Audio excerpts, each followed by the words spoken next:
बिस्मिल्लाहिर्रहमानिर्रहीम। अस्सलाम वालेकुम नाज़रीन, आप देख रहे हैं सरेआम न्यूज़। खबर शामिल करेंगे गुजरात से। थाना सिटी जलालपुर जटा पुलिस ने शहरी की खोई हुई रकम मबलग 7 लाख रुपए 12 घंटे के अंदर अंदर ट्रेस करके असल मालिक के हवाले कर दी।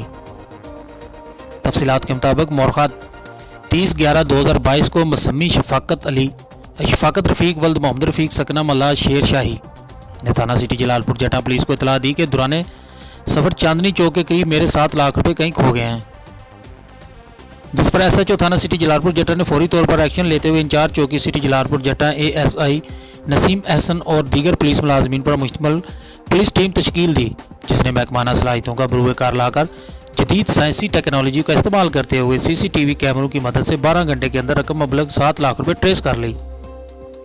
ट्रेस की गई रकम मबलग 7 लाख रुपए मसमी शफाकत रफ़ीक वल्द मोहम्मद रफ़ीक सकना मल्ला शेर शाही के हवाले कर दी गई, जिस पर इसने गुजरात पुलिस का शुक्रिया अदा किया और ढेरों दुआएं भी दी।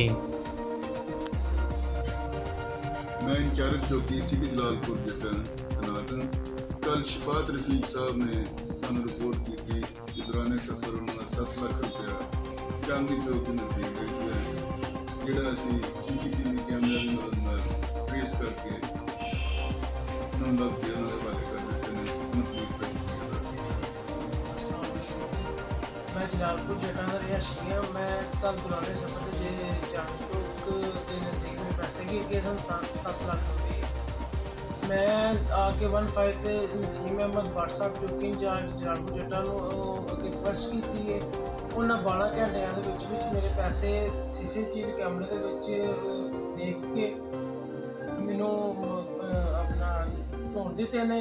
तो मैं जनाब DPO साहब का, DSP साहब का, SHO साहब का तो चौकी इंचार्ज नसीम एहसन भट्ट साहब का शुक्रिया अदा करना वा। तो उन्होंने भरपूर मेहनत के नाल मेरे पैसे